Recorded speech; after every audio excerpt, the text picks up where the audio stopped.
Interdiction formelle des motards à Gombe, une décision annoncée par le commissionnaire de la police de Kinshasa. Cette mesure, qui n'enchante pas du tout les motards, ils expriment leur mécontentement au micro de Patience Lokeke dans ce journal. Et puis, les États-Unis affirment avoir été le premier à dénoncer l'agression rwandaise. C'est la diplomate Lucy Tamlin qui l'a déclaré au sortir de sa rencontre avec le VPM en charge de l'intérieur le lendemain des manifestations qui ont visé l'ambassade des États-Unis. Elle a eu également une enveloppe de 38,4 millions de la part de la Banque africaine de développement sera remise au Burkina Faso afin de faire face aux conséquences du conflit russo-ukrainien, ce qui renforcera la sécurité alimentaire des populations. C'était là le titre de ce soir. Mesdames et messieurs, bonsoir et bienvenue. Parlons sécurité et le vice-premier ministre, ministre de la Défense nationale et ancien combattant Jean-Pierre Bemba est arrivé ce mardi 13 février à Goma, chef-lieu de la province du Nord Kivu. Il a rassuré la population de l'implication des forces de la MONUSCO et de la SADC aux côtés des FARDC contre les terroristes du M23 et l'armée rwandaise dans le but de récupérer les zones occupées et assurer la sécurité à la population. Suivez le VPM de la Défense. Je voudrais rassurer la population que la MONUSCO, avec qui nous sommes en réunion et qui fait partie des opérations, n'ait aucune inquiétude. La MONUSCO fait bien partie des opérations aux côtés des FARDC. Et je voudrais d'ailleurs leur en féliciter parce qu'ils font un travail remarquable. Je dis ça parce que je le vois et nous le testons. Ils sont à nos côtés et la population ne doit avoir aucune inquiétude. La MONUSCO sont nos alliés et travaillent à nos côtés. Je pense qu'il y a une mauvaise compréhension, certainement qui sont peut-être dues à des rumeurs qui sont fomentées, mais je peux vous dire et je peux vous attester que la MONUSCO est à nos côtés et combat à nos côtés. Ça a été discuté encore vendredi en Conseil des ministres et nous acheminons effectivement vers la levée de ce moratoire et nous allons certainement, comme nous l'avons demandé au président de la République, de pouvoir permettre à ce que nous puissions lever ce moratoire pour les questions de trahison au sein des forces de défense et de sécurité. La population de Saké doit savoir que tout est mis en œuvre, comme je l'ai toujours dit, pour la protection des populations de Saké, Goma et tous les alentours et que l'objectif est de reprendre l'entièreté des territoires et de recouvrir l'intégrité territoriale. Je voudrais confirmer qu'effectivement, la SADC et les troupes de la SADC combattent aux côtés de FARDC, aux côtés de tous nos alliés, et que je vous confirme qu'effectivement, les éléments de la SADC arrivent tous les jours également, et ils se tiennent vraiment à nos côtés et combattent à nos côtés. Alors que les combats font rage dans l'est de la République démocratique du Congo, l'Afrique du Sud a décidé d'envoyer 2900 soldats pour aider le pays à faire face aux groupes armés qui infestent la partie orientale du pays en ligne de mire, principalement le M23. Patrick Ilunga pour les détails. Le contingent coûtera 105 millions de dollars à l'Afrique du Sud. Le déploiement ordonné par le président Cyril Ramaphosa s'inscrit dans le cadre de la mission d'Afrique australe en RDC approuvée par la SADC en mai dernier. Le Malawi et la Tanzanie ont déjà fourni également des troupes à la mission. Cette mission prête main forte aux forces armées de la République démocratique du Congo. Pour le président sud-africain, sa décision est conforme à l'obligation internationale de son pays envers cette organisation régionale. Le pacte de défense mutuelle de la SADC stipule en effet que toute attaque armée perpétrée contre l'un des États partis sera considérée comme une menace pour la paix et la sécurité régionale et fera l'objet d'une action collective immédiate. Les violences dans l'est de la RDC ont poussé de dizaines de milliers de personnes à quitter leurs habitations.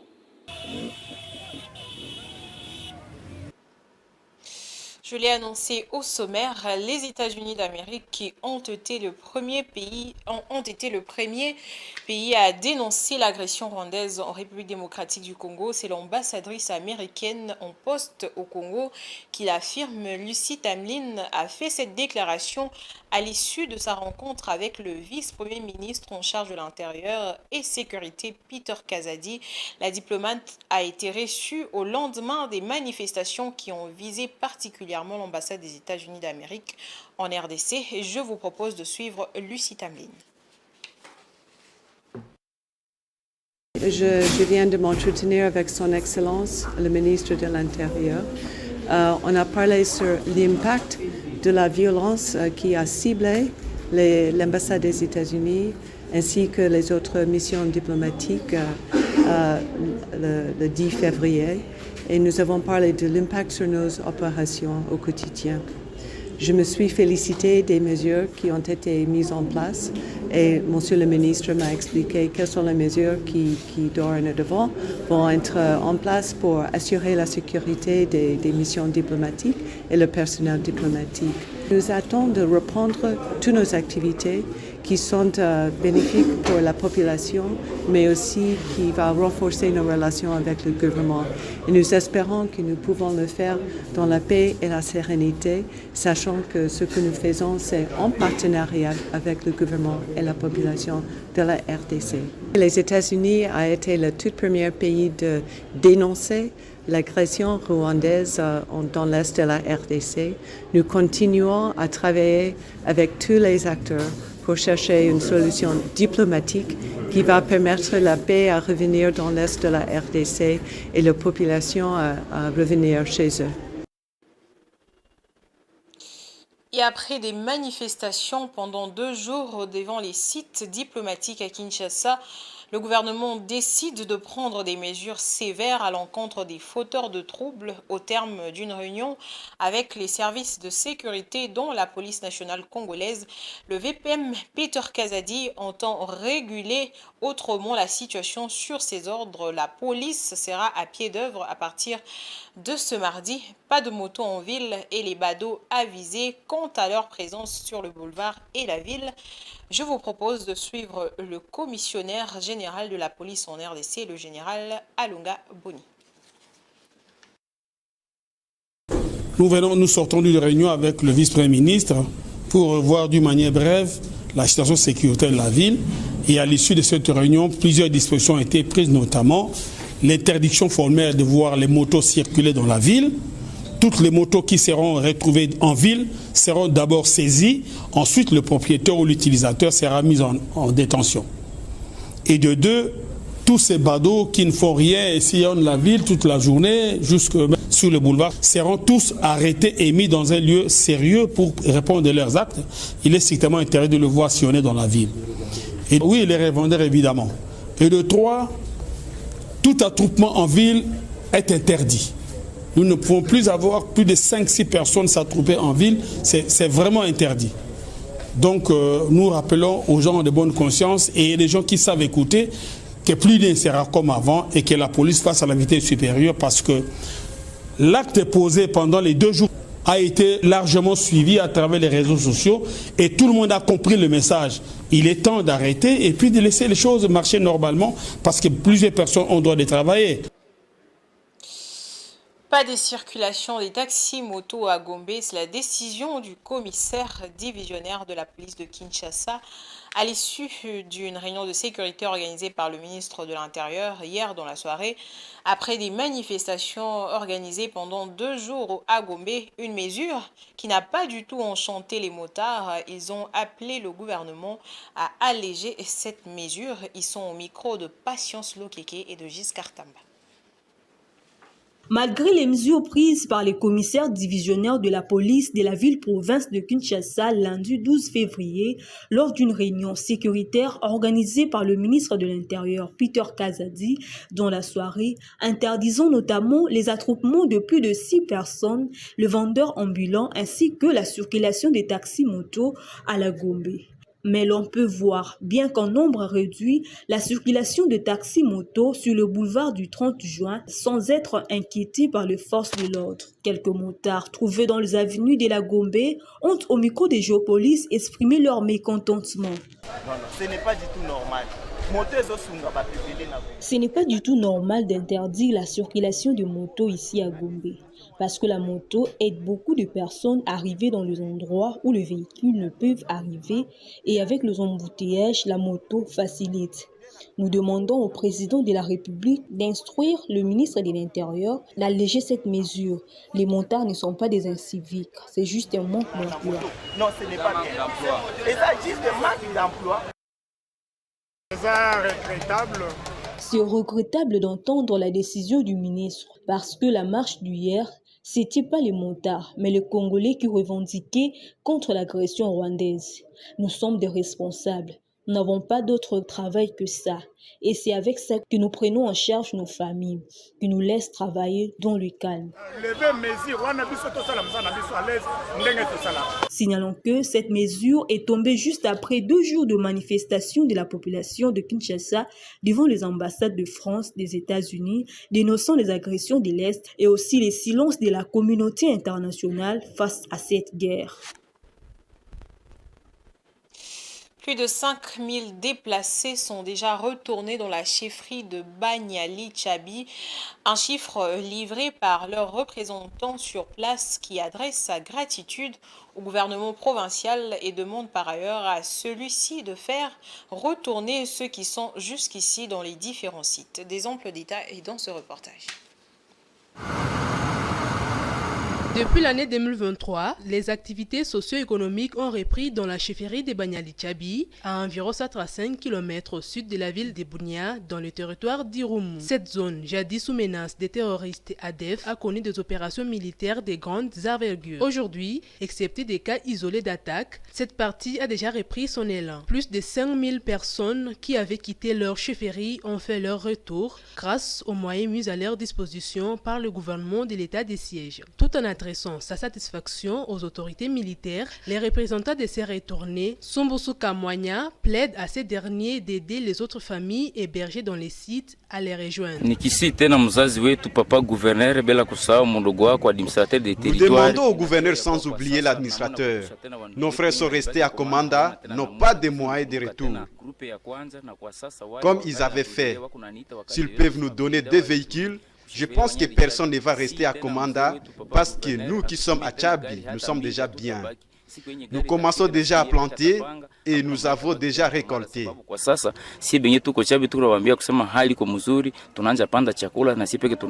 Alors que plusieurs déplacés se sont retournés, l'éducation sur la paix, la cohésion sociale et vivre ensemble est d'importance capitale. Dans cette optique, la représentante des Mamas de Tchabi plaide par ailleurs pour l'installation d'une station radio pour la paix. En réalité, situation sécuritaire à Tchabi, Mikolo et Komikimia, Tango, policiers.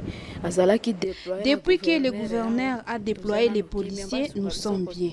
Qu'on nous aide avec une radio pour toutes les communautés.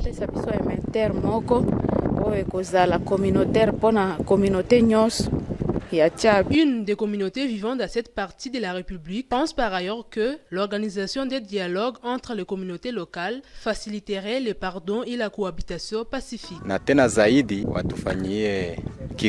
Qu'on nous fasse rester avec les autres communautés pour s'attendre entre nous, qu'on se parle, parce que si nous n'avons pas d'attente entre nous, les choses ne vont pas marcher.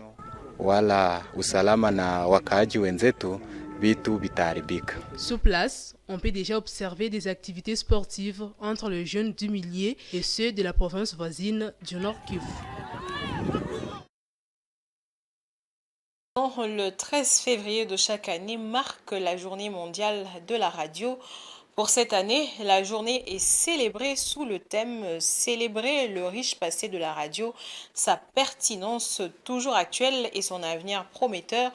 Média traditionnel et plus vieux, la radio a taillé sa place pour les communautés urbaines et villageoises, portant les aspirations de toutes les générations et la voix des marginalisés. À l'ère où le monde fait face au numérique et autres moyens de communication, la radio est appelée à se réinventer. Suivez.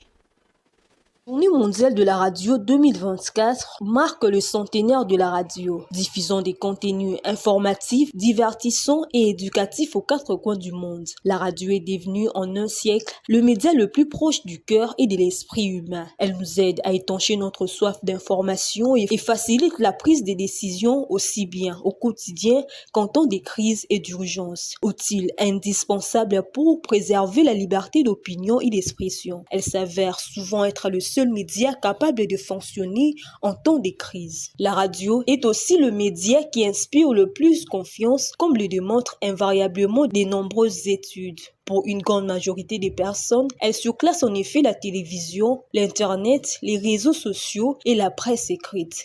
Elle se distingue par son accessibilité, son immédiateté et sa dimension intime. Il est donc indispensable de la protéger pour des motifs d'intérêt public évidents et de préserver sa facilité d'accès. Pour le professeur Anakle Vungo, la radio est un média intemporel. La radio est un média intemporel. Quelles que soient les innovations, quel que soit ce qui arrive, la radio fascine toujours. Comme on le dit si bien, on suit la radio. Donc, on peut suivre la radio et faire autre chose. Donc, pour les populations africaines surtout et congolaises en particulier, la radio est un média intemporel. Si vous prenez les radios de grande diffusion, et surtout les radios transnationales, elles ont toujours leur impact et elles continuent à jouer leur rôle. Si vous prenez les radios nationales qui ont une vocation à couvrir toute l'étendue d'un pays, cette radio, selon les émissions, a toujours son rôle à jouer parce que les populations qui sont dans l'arrière-pays n'ont pas souvent accès à l'électricité. Et pour s'informer, ces populations utilisent la radio, qui utilise des piles, donc que l'on peut trouver partout. Le propre de médias qui sont exposés aux nombreuses innovations, c'est de s'adapter. Donc la radio doit s'adapter à son contexte d'émission. Et donc les animateurs doivent aussi être capables d'innover. Donc pour moi, la radio ne disparaîtra pas, même si nous avons l'impression chez nous que la presse écrite a disparu. Tout est un problème de culture. Je ne crois même pas que la radio disparaîtra. La radio a sa place dans la transformation numérique de l'écosystème de l'information, au sein duquel elle complète l'Internet et les plateformes numériques. Et ce même 13 février est également l'occasion de mettre en lumière l'épilepsie, qui est une deuxième maladie neurologique la plus fréquente mais encore mal connue du public.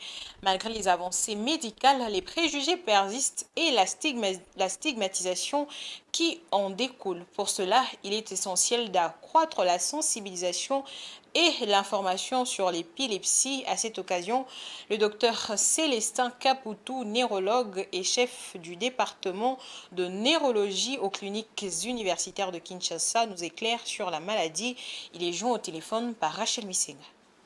L'épilepsie, c'est une maladie neurologique chronique, c'est-à-dire c'est une maladie qui atteint le système nerveux. Cette maladie due au fait qu'il y a une partie du cerveau, c'est-à-dire la partie du corps qui se trouve à l'intérieur de notre crâne, une partie de ce cerveau dysfonctionne, c'est-à-dire ne travaille pas comme il se doit, et ça donne symptômes, les signes que tout le monde peut voir. C'est-à-dire que le malade peut perdre connaissance, le malade peut bouger en désordre. Pendant qu'il perd connaissance, il peut se mordre la langue, il peut baver, il peut perdre les urines, et ainsi de suite. L'épilepsie, c'est une maladie assez complexe. On peut trouver des causes ou on ne peut pas la trouver. Lorsqu'on trouve la cause, l'épilepsie est appelée symptomatique ou structurelle. Et lorsqu'on ne retrouve pas, on dit que l'épilepsie est présumée génétique. Parce qu'avec la science, on peut trouver des causes de ce qu'on ne sait pas retrouver aujourd'hui. Est-ce que l'épilepsie est contagieuse? La réponse est non, absolument non. Donc, les légendes urbaines qui veulent que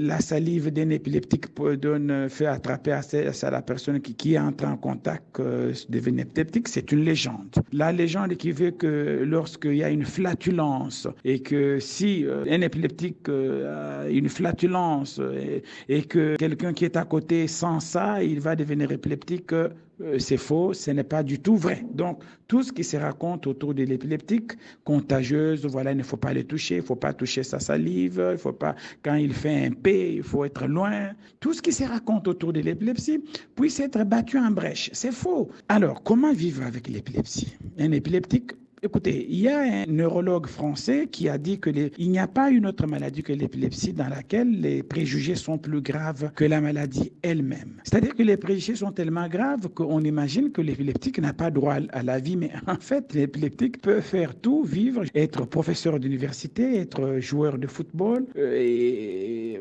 si le milieu dans lequel il vit, il n'y a pas assez de stigmatisation, le malade n'est pas sédimenté dans des couches socio-professionnelles basses et vivre comme tout le monde. Et puis, 13 février 2014, 13 février 2024, une décennie s'est écoulée depuis que le monde de la musique africaine a perdu l'une de ses icônes les plus légendaires, King Kester Emenea. Le 13 février 2014 a marqué la fin d'une époque, mais son héritage musical continue de vibrer à travers les âges. Blaise Kouzola nous en dit plus.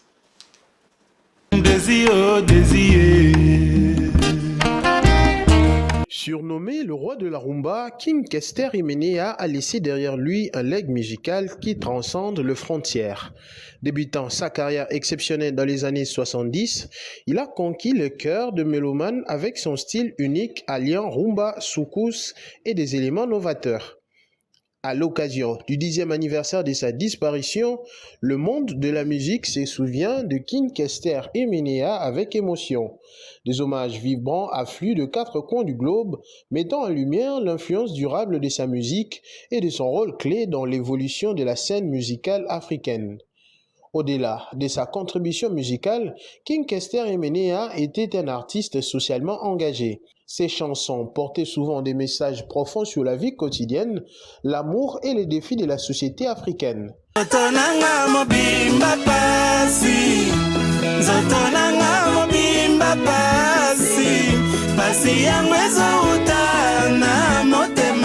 Son impact culturel va au-delà des notes de musique, touchant le cœur et les esprits de multiples générations. Des événements commémoratifs sont organisés à travers le monde pour célébrer la vie et l'œuvre de King Kester Emenea. Des concerts spéciaux, des expositions et des projections de documentaires rappellent son parcours remarquable, réunissant les fans pour partager leur amour pour cet artiste légendaire. Alors que King Kester Emenea n'est plus physiquement parmi nous, son esprit perdure à travers sa musique intemporelle. Ses albums emblématiques tels que Nzinzi et Longue Histoire demeurent des classiques transcendant les générations, assurant que son impact se perpétuera bien au-delà de cette commémoration. En ce 10e anniversaire, rendons hommage à la mémoire de King Kester Emenea, un artiste dont la musique continue d'émouvoir et de rappeler au monde la richesse culturelle et l'émotion puissante de la rumba africaine.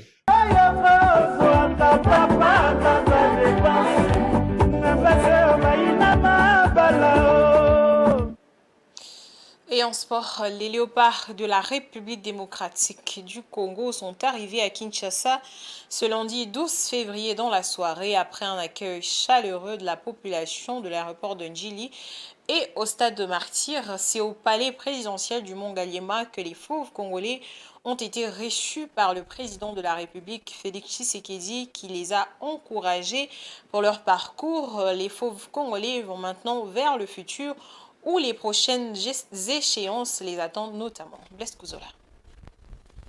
Attention peut-être. Oh, intervite de l'eau. Ils n'ont pas été attentifs les Égyptiens. Ils réclamaient la touche pour eux.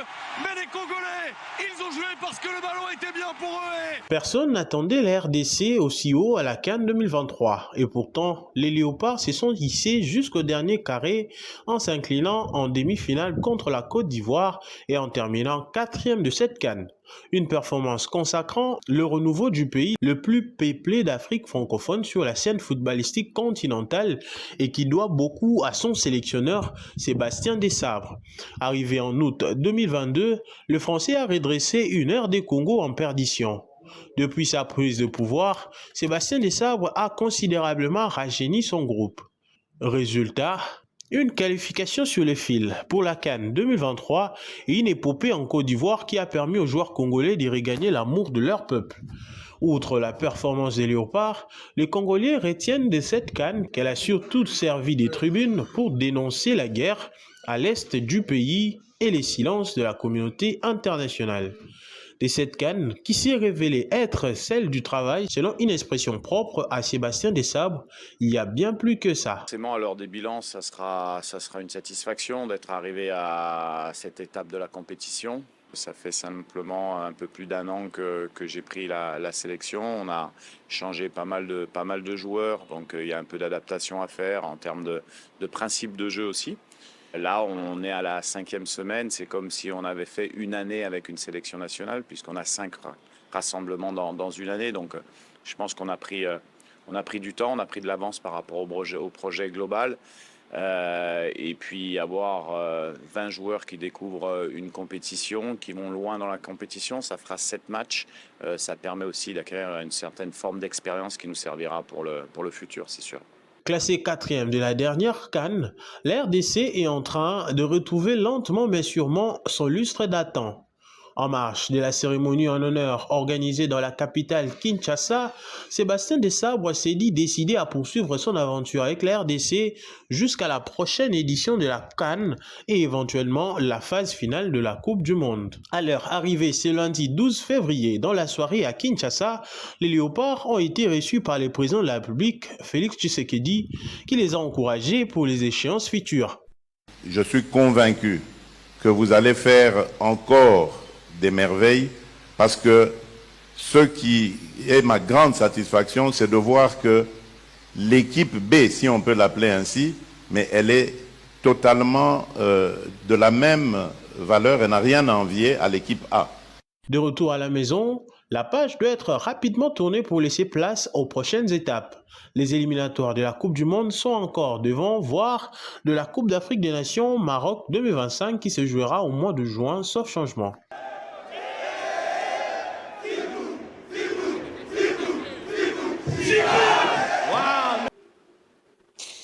Faisons place à la page internationale.